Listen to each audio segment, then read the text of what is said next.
Welcome back, Cat 37 class. In this video, we're going to cover analysis. We're going to be analyzing surfaces and wireframe. Now, there is no assignment for this topic, but I do want to go over it, especially for those that end up working in a studio department in automotive where they work with the clay models.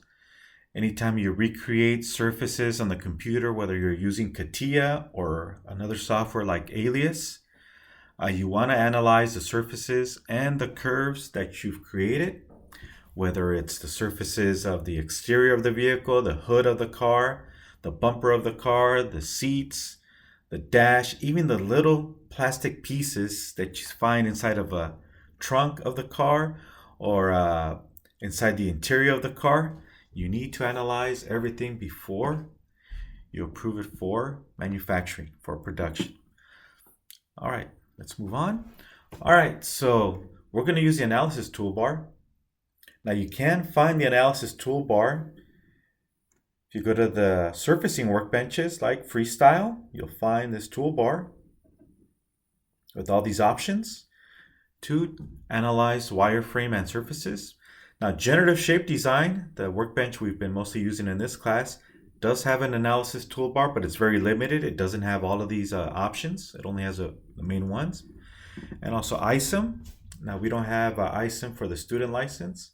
Again, ISOM surfacing is something between generative shape design and freestyle. It's not smart modeling. It's not freestyling, but it's something in between. Now we do have, I believe, this in our computer labs on campus, but you may not have ISOM on your student license. All right, so let's move on.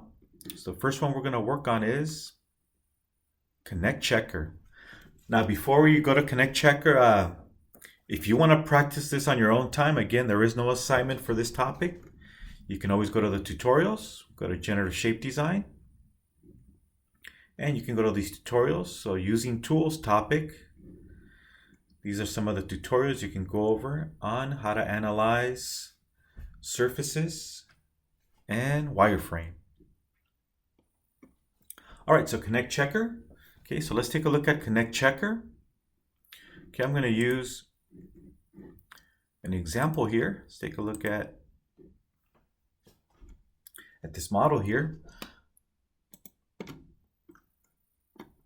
Okay, so Connect Checker, what it does for surfaces, it analyzes the surfaces as you go from one patch to another. Okay, so let's go back to the PDF file. All right, so what Connect Checker is doing is checking as you go from one patch to another, what's going on in between the patches. So sometimes you have patches overlapping each other. You wouldn't think that this would be an issue in surfacing, but it does happen. Sometimes you'll have patches overlapping and it's not a clean seam. Think of getting a tailor-made suit or getting a wedding dress made. You want nice transitions as you go from one piece of cloth and going to another as you go from, for example, the shoulder to the main torso when it comes to tailoring your dress or your suit. So this will check for overlaps. If there's any overlapping, it does happen once again. And G0 will check for gaps. Remember G0, G is for surfaces and C is for curves. So G0, you want to check that you have a connection. If not, if there's a gap, it'll let you know. It'll light it up in red. Okay, so once again, G0, think of a crease on a surface. And now we have G1. Okay, so G1, it's checking it angularly. So don't forget G1, as you transition from one patch to another, G1 guarantees tangent continuity. Okay, so that's G1. And then we have other levels too. We have G2. So G2 guarantees that the radius as you exit one patch equals the radius as you enter the second patch. So this is curvature continuity. Then we have a higher level, G3, of curvature continuity, which guarantees that the acceleration as you exit one patch equals the acceleration as you enter the second patch. So this is even a higher level curvature continuity. It's a smoother transition. All right, so let's take a look at the example. And I'm actually going to come back to this piece later on how to create these type of fillets. Something that's very common in a car studio. So before I move on with Connect Checker, again in a separate video, I'm going to show you how to use the fillet command. And the fillet command will give you an arc, right? It'll give you an arc. This piece, I was trying to simulate a little plastic piece that you see in the interior of a vehicle. So if you're sitting, for example, behind the driver's seat and you look down behind the seat, you'll see rails. Most of the time, right? You'll see rails where the seat can slide back and forth. And sometimes those metal rails, just to cover them, there'll be small little plastic pieces covering that area so you don't see the ugly metal rails, right? When it comes to automotive, everything has to be beautiful. It has to be Class A surfacing, pleasing to the eye. All right, so I just simulated something similar to that plastic piece that covers that metal rail where the seats slide back and forth. All right, so in this case, we had to take the ugly radius, right, arc, and we have to recreate the fillet, except it's going to be a conic shape, which is going to be a parabolic or hyperbolic in shape, right? We want a more beautiful fillet other than a boring arc, right? If you have an arc, constant radius, you can basically see where the tangent starts, where you go from the flat surface to the cylindrical surface and then back to the flat. You can actually almost see where the tangent line is at. Even though you don't physically see it, you can see where the transition starts. Well, that's the reason we style the fillet, so you can't tell. So it's more of a conic shape like a parabola, or I should say hyperbola, right? So it's a smoother transition. It's harder to tell where one patch ends and the next one starts. Now, one of the problems with doing a styling fillet, so again, if you work in a studio department, you're always going to hear the word style it. Hey, take those ugly, round, arc-shaped fillets and style the fillets, right? So this is a non-cylindrical shape, right, for the fillets. So this is a styled fillet. Now, one of the problems is when you create these styled fillets, sometimes the patches don't transition very well. So that's why we use Connect Checker. Okay, so once again, we use Connect Checker to see how the patches, what goes on as you transition from one patch to the other. So we're checking the seams, right? And we're checking for continuity, tangent continuity. We're checking for gaps. So it's very common. This is not something that's rare. Chances are 99% of the time when you create a surface in automotive, especially in automotive, you're going to find problems like this because you're spending so much time trying to style it that the software, whether it's CATIA or Alias, is not going to always give you a clean transition. Okay, so I use Connect Checker. Okay, so this is the shape analysis toolbar, right? And again, if you are in generative shape design, you're not going to see all of these options. And again, we are in Freestyle Workbench. All right, so using Connect Checker, so I've already used it. So if I double click on it, oh, so it's telling me, hey, you need to go into display mode. Let's see it. Okay. Oh, actually, I am. My mistake. All right, so again, here we go. We have G1, G0. What level do you want? Okay, so it's checking as you transition from one patch to another. So the bad areas that we see here in yellow, it's telling me it's not transitioning well. We don't have nice tangent continuity as you go from one patch to another. So again, if you're working for a studio department, you're going to have to go in there and fix these problems. Okay, so you want a nice clean transition, and it makes it easier for manufacturing. Okay, so you're going to give these surfaces that you style. So if you work for a studio department, your job is to create surfaces. That's it. You're not creating solids, you're creating surfaces. Then you will hand this surface over to, let's say, the interior designer So you have an automotive interior designing team or department, and they'll take your surface and actually make turn this surface into a solid. They'll give it thickness, whether it's made out of plastic or metal. They'll design their part based on the surface you provide to them, and you need to provide them a nice clean surface, not only to model the part, give it a thickness, also for manufacturing. Okay, so they want to use a nice clean tool or mold to be able to duplicate your surface. All right, so when you see bad areas like this, like it's showing me with Connect Checker, you actually have to go in and remove these bad areas. So just like again, you're working on a suit or a dress, it has a flaw, you want to correct it, but you don't want to get rid of the suit or dress. So what you have to go do is repair it. You have to go in there and remove this surface or part of the surface, and remove also, as you can see, there's also some yellow in this area. So you need to trim back this area and remove all this area here. In this case, you may be able to get away with actually just removing this piece. So I thought I saw yellow here, but no, actually, so this one's okay. This patch here is okay. The error is in this area. So I would have to remove this portion of it. If you want, you can remove that portion and then just recreate a new surface. Okay, so you would have to go in there and split this area and resurface it using lofting, right? Using multi-section loft, using the fill command. And you want to include curvature continuity to the surrounding surfaces, and use curvature continuity where possible. Okay, so you would have to create splines or isoprene lines on a surface, create a line on the surface to then remove this patch using the split command. All right, but I'll show that how to do that in a separate video. All right, so I'm going to cancel. So once again, this is Connect Checker, and it gives you all the areas where you have errors.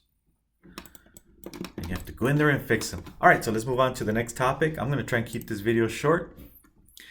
Okay, distance analysis. Okay, so sometimes you're working on this happens a lot in manufacturing. Hey, can we analyze distance between surfaces? So let me give you a good example. So, and I'm going to come back to this one a few times. So this is a horizontal stabilizer for a small aircraft. So those are the small wings you see in the tail section horizontally. So this is the front tip of that horizontal stabilizer. Looks like small wings. Okay, so this mold is to create this piece. Okay, so here we have a carbon fiber piece. And here we have the edge or the tip of the horizontal stabilizer, and this tan piece made out of carbon fiber, just like most of the components here are made out of carbon fiber, is to hold this piece, right? So this will be bonded. Okay, so this is the mold that'll be used to create this piece. Okay, so this is for manufacturing. So tool design, they design the tools that either assemble the parts together or the tool that makes the parts. Okay, in this case, this mold is making this part. It's just like making a cake, right? The cake is going to take the shape of the mold. All right, so in some cases, sometimes the surface changes, right? And let's say you already machined the mold, whether it's made out of aluminum. In this case, we were using actually ceramic tooling, because it has a low coefficient of thermal expansion, just like the carbon fiber. So we were only making a few pieces, so this was actually made out of ceramic. And we can also use a hard plastic called blue block. That has a high coefficient of thermal expansion with comparison to the carbon fiber. So you don't get as an accurate shape, but it's good enough. Okay, so again, once again, the surface may change. Let's say you already made the tool and the customer says, hey, you know what? Sorry, but we changed the surface. Can we still use the same tool so you don't have to charge us extra to make a second tool? So then you have to use a distance analysis to see if we can get away with still using the same tool, maybe just remachine some of the areas and save the tool and not have to create a brand new one, which will be a lot more money, right? To have to create a second one with the new surface. All right, so let's go back. Okay, so let's take a look at distance analysis. So here's a good example of where the surface changed. So basically in this tutorial, they took the surface and just rotated the surface.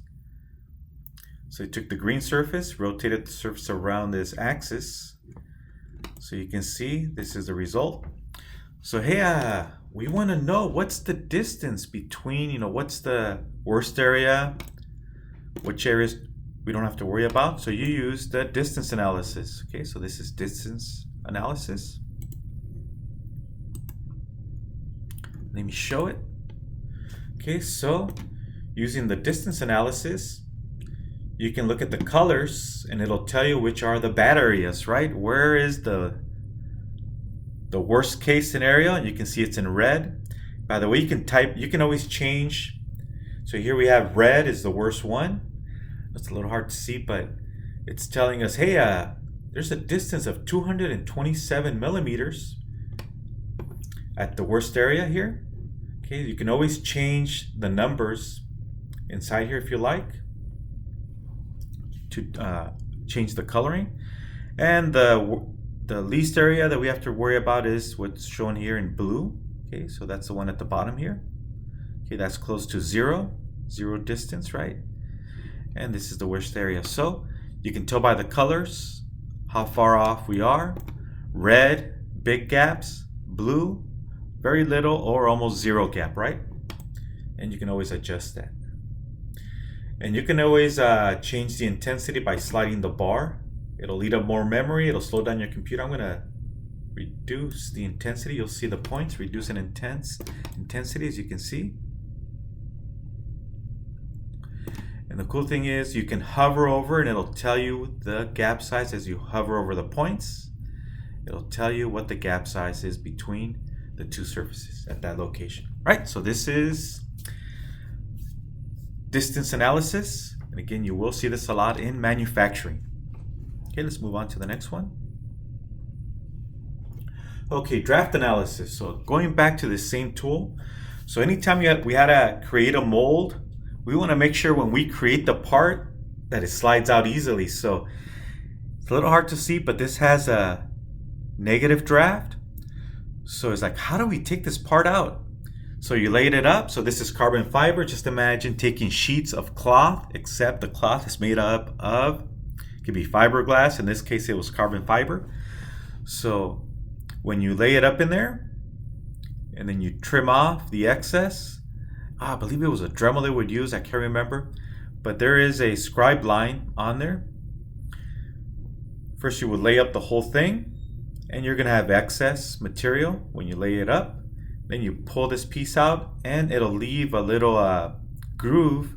So there's gonna be a little groove inside of the machine onto the tool. So when you remove this, you'll see a little line, a physical line running along, so you know that you can go in there and cut the excess. Okay, so one of the issues is, can this part slide out? It obviously cannot slide out upward because of this negative draft. It's stuck in there, but we can slide it out in this direction.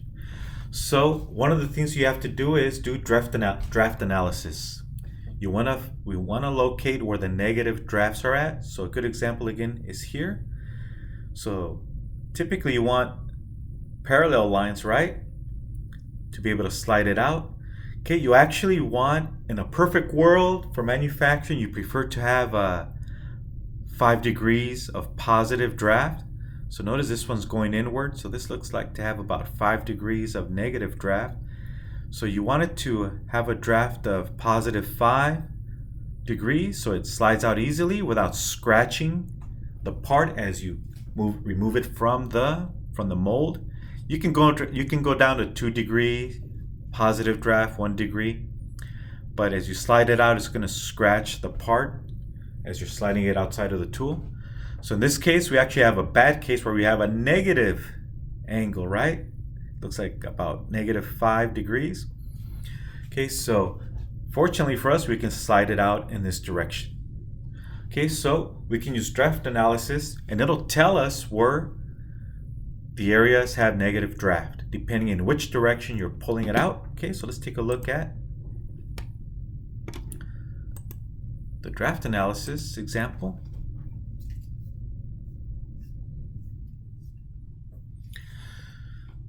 All right, so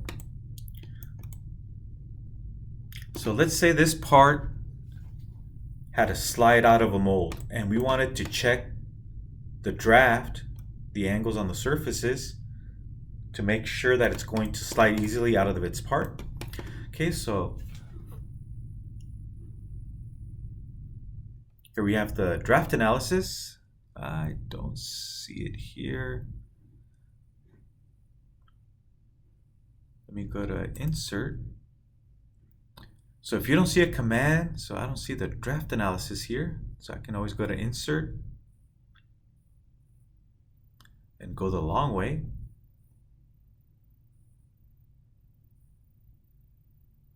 And here it is, draft analysis.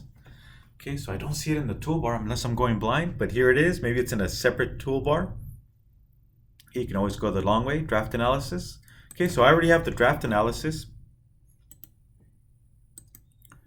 Let me show it. So there's the color, right? So the color tells me which has the negative draft, the positive. So let me double click on this. Okay, so I'm gonna go ahead and drop the compass. So here's the compass, and I'm gonna drop it onto the part. So it actually dropped it here on the bottom. Let me see if I can move it over here to this surface here. Notice how the colors change based on the draft. So we're pulling in this direction. Okay, so if I change the angle, so you can see if I change the direction that we're pulling the part out of, you can see it change in colors, as you can see here, right? Okay, so this is a cool little tool. I'm not gonna go much into this, but this will allow you to see which areas, depending on the direction that you're pulling. So if I drop it here at the bottom, and I can change the direction by pulling on the arc of the compass. It'll tell me, based on the direction you're pulling, which areas is going to give you a negative draft, which is not good when dealing with manufacturing. Okay. All right, so that's draft analysis. Let's go on to the next topic. Okay, I can even say this, surfacic, or maybe I mistyped it, curvature analysis.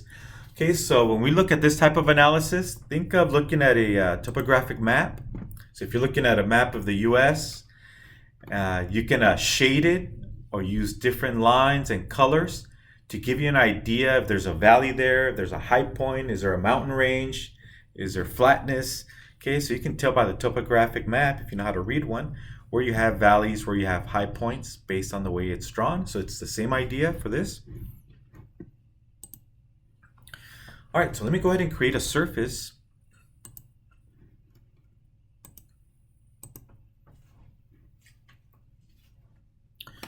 Okay, so in one of our previous videos, we did a freestyle, right? So let's do a freestyle.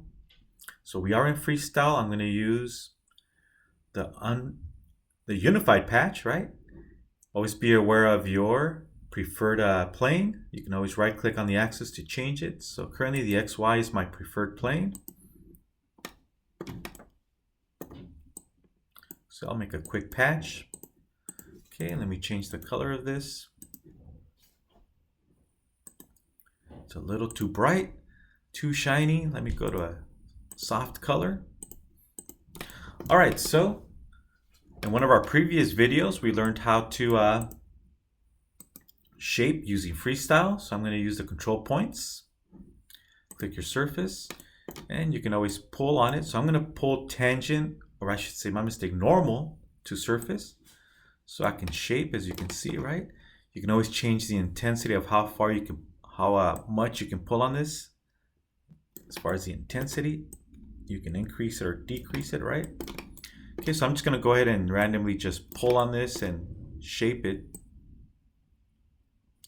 Let me just pull on one little node here, just to give it a different shape. or give it a little bit of a hump here. All right, so let's say we have our shape and we're ready to analyze it. All right, so let's see, where is that command? So right now we're going to use okay, I tried. I cannot pronounce that. Let's go back. Surfacic curvature analysis. Okay, let's go back. Let's look for this one, for this icon. There it is. Okay, so click on it. Pick the surface. Okay, and let's go with, I think it's nonlinear ramp. There it is. Okay, so just like a topographic map, it shows you where there's high areas and then low areas, etc., based on the color that we get, and we can always change the numbers. You can just simply click on there to tell you which direction is. It's pretty much telling you when it changes direction and how intense it is as far as how far up it's climbing or how far down it's going down or up. Okay, just like a topographic map. All right, so that is surfacic analysis, surface analysis. All right, so let's move on to the next one. By the way, this one I rarely use. Okay, the one that you will use, my mistake, use a lot is curvature analysis. Okay, so you will use this. Take a look at this visual here. So I want you to take a look at this porcupine, also referred to as the porcupine analysis. Actually, it is the porcupine curvature analysis. Okay, so anytime you see an analysis of porcupine, you want to see nice, clean green lines. If there's a sudden change like you see here, it changed direction, that means the curve is changing direction. So the curve in this area was going counterclockwise, and now it's going clockwise, and now it's going counterclockwise. So anytime you see a big change like this, these green spikes, that's telling you there's an inflection point. It's changing direction. So this area here was curving up, and here we're accelerating, and then we're decelerating and changing direction, and then we're accelerating. So we're going faster on the curve. So this area is accelerating, going fast, and then we're slowing down, decelerating.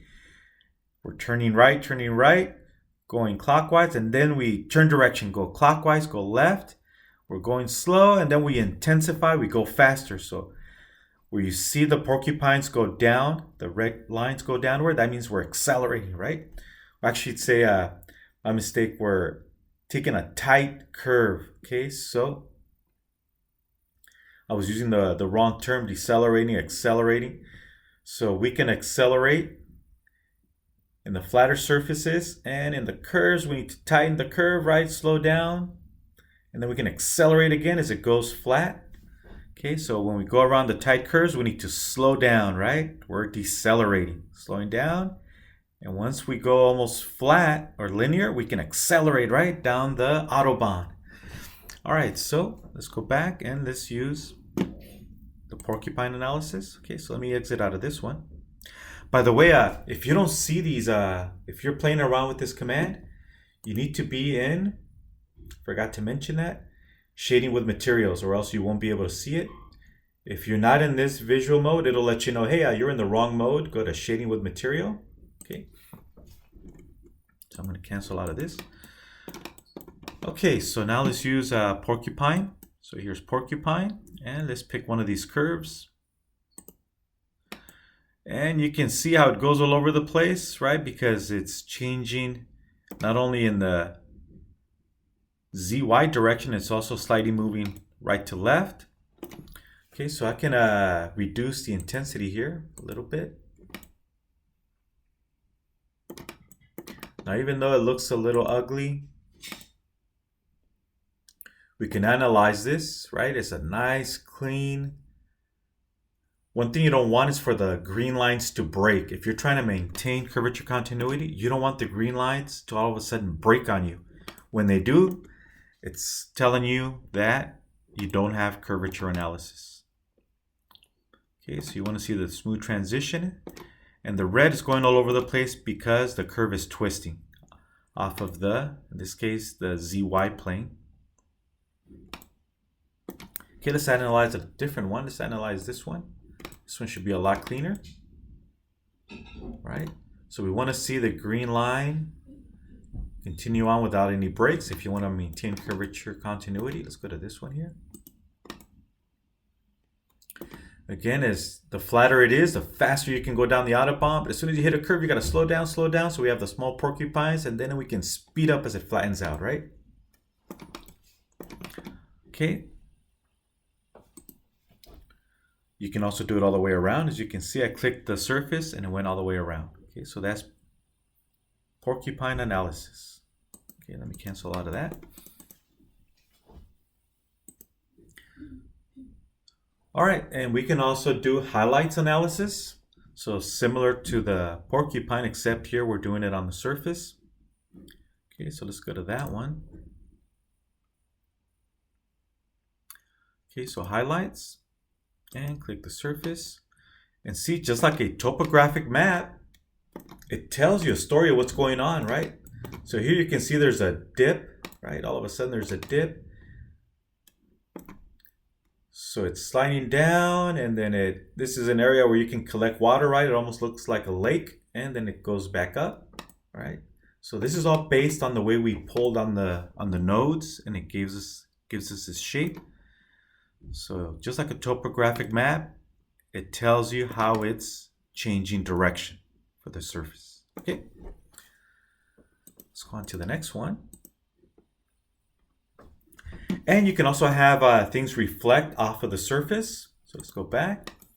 Okay, so I forgot to mention this. It's called the environment mapping analysis. What this allows you to do is to reflect pictures off of a surface. Okay, so go back in. Okay, so let's go to this one. Once again, environment mapping analysis. Click on it. Again, you got to make sure you are in shading with material, even though we don't have any material on the part. Okay, so, and click on the surface, and notice it reflects. What is this? This is, we see palm trees, we see sand, we see water. Hey, we're on the beach. You can change the image. So here you have options. You can also insert your own picture. Hey, we want a sunset. There's a sunset. Well, that's an ugly sunset. Kind of scary. Apocalyptic looking, right? Balloon. Monument. Right, so it looks like something you would see maybe in Rome, some type of large monument reflecting off the surface. And you will do this in a car studio. Okay, so studio department, when you're ready to submit your work, you're going to have to submit it in front of the main stylists, the main bosses, the managers. And you want to show how the light reflects. So here we have clouds, how the environment reflects off the surface of the vehicle, right? The exterior of the vehicle. Okay. All right. Let me cancel out of that one. And again, you can also insert your own picture. Okay. We also have zebra stripes. Okay. So zebra stripes. Here are the isophodes mapping analysis. So in other words, zebra stripes, right? And click on the surface. And the zebra stripes, what you want to see is you want them to run parallel. And you don't want any break on the zebra stripes. If you see a break on the zebra stripes, that tells you that you've lost curvature continuity. Now this surface happens to be one patch, so it's nice and clean. It's curvature continuous throughout, even though we have some ugly areas. As long as the reflection lines are connected and not breaking, then it's good. All right, let's move on to the next topic. I will cover this in a separate video, but be aware that a surface has orientation. If the orientation was to flip on you, which is common, so the red line, the red arrow tells you that this is the outside portion of it, I guess you can say, or the outside version or the front version of the surface or the front area of the surface. If the orientation changes on you, and it will happen if you make a change on the parents, and let's say this surface depends on existing curves. If a curve that creates the surface changes direction, there's a good chance that the surface orientation will flip on you. So in this case, we're using this solid. and chopping it with using the split command in part design to chop it with the surface. Okay, so if you wanted to split a solid, you're going to part design and use the split command in part design, not generative shape design, but in part design, and you can split a solid with the surface or a plane. Okay, so if this was to accidentally flip on you, which does happen, it's very common. If the red arrow flips, then the solid will flip on you too. It'll keep the top portion instead of the bottom portion. Okay, so be aware of that, and I'll cover this in a separate video. And I will be providing you with links of curvature analysis. Okay, so I will send you the links in a separate file if you want to take a look at some examples of curvature analysis on YouTube. All right, so that's the end of this video.